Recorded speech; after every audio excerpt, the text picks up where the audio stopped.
ஆரோக்கியம் அப்படின்னாலே வேற எங்கே இருக்க முடியும்? வீட்டில் தான். வீட்டில் சமைக்கிற சமையல் தான் ஆரோக்கியமானது இல்லையா?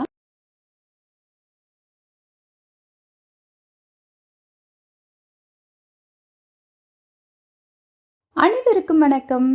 எல்லாரும் எப்படி இருக்கிறீங்க? இன்னைக்கு ஐத்தி கிச்சனில் ரெஸ்டாரண்ட்டை விட ரொம்ப ருசியான டேஸ்டியான சிக்கன் டிக்கா எப்படி செய்கிறதுன்னு பார்க்கலாம் வாங்க. இதுக்கு முக்கியமாக தேவை சிக்கன். நீங்கள் பிரஸ்ட் சிக்கன் வேணாலும் எடுத்துக்கோங்க, இல்லை போனோடு சேர்த்து வேணாலும் எடுத்துக்கோங்க. இன்றைக்கி நான் அப்படி தான் எடுத்துருக்கிறேன். 200 கிராம் அளவுக்கு தயிர், 2 டேபிள் ஸ்பூன் அளவுக்கு டிக்காவோட பேஸ்ட்டு, அது கூடவே ஒரே 1 டீஸ்பூன் அளவுக்கு காஷ்மீரி மிளகாய்த்தூள், 1/2 டீஸ்பூன் அளவுக்கு கரம் மசாலா, 1/2 டீஸ்பூன் அளவுக்கு உப்பு தேவைக்கேற்ற மாதிரி. இது கூட இஞ்சி பூண்டு விழுது ஒவ்வொரு டீஸ்பூன் எடுத்துக்கோங்க. நிறைய போடுறதா இருந்தால் கொஞ்சம் அதிகமாக சேர்த்துக்கலாம். ஸோ நான் கம்மியாக தான் செய்கிறேன். இதுக்கு ரொம்ப டேஸ்ட் கொடுக்குற ஒரு விஷயம் என்னென்னு பார்த்தீங்கன்னா, கடுகு எண்ணெய் 1 டேபிள் ஸ்பூன் நான் சேர்த்துருக்கேன்.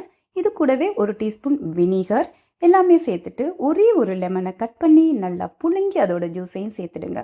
சேர்த்துட்டு கையால் இந்த மாதிரி நல்லா அந்த கலவையை கலந்து விட்டுறலாம். எல்லாம் நல்லா சேர்ந்ததுக்கப்புறமா நல்லா கழுவி வச்ச சிக்கனை இது கூட சேர்த்து நல்லா மிக்ஸ் பண்ணிக்கலாம். நீங்கள் பிரஸ்ட் சிக்கனில் செய்யும்போது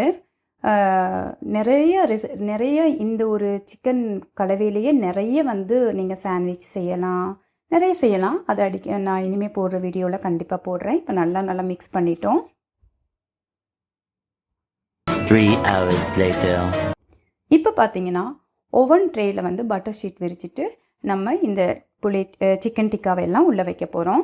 தந்தூர்லேயும் இதை வச்சு எடுப்பாங்க. தந்தூரில் தான் வச்சு எடுப்பாங்க. அவ்வளோ டேஸ்ட்டாக இருக்கும். ஊர்லேயும் சரி இங்கேயும் சரி. வீட்டில் நமக்கு தந்தூர் இல்லை இல்லையா? அதனால இந்த மாதிரி ஒரு சின்ன அவனில் வச்சு பேக் பண்ணி எடுத்துடலாம். ஒரு 25 மினிட்ஸில் செம்மையாக ரெடி ஆகிட்டாரு. அதாவது 25 மினிட்ஸில் 180 செல்சியஸில் வச்சு அழகாக இந்த மாதிரி ரோஸ்ட் பண்ணி எடுத்திங்கன்னா செம்மையான சிக்கன் டிக்கா உங்கள் வீட்லேயும் ரெடி ஆகிடும். இந்த வீடியோ உங்களுக்கு பிடிச்சிருக்குன்னு நான் நினைக்கிறேன். நல்லா செஞ்சு சூப்பராக சாப்பிடுங்க. இன்னொரு ரெசிபியில் உங்கள் அனைவரையும் சந்திக்கிறேன். ஆரோக்கியமான உணவு, ஆரோக்கியமான வாழ்க்கை. பாய் பாய்.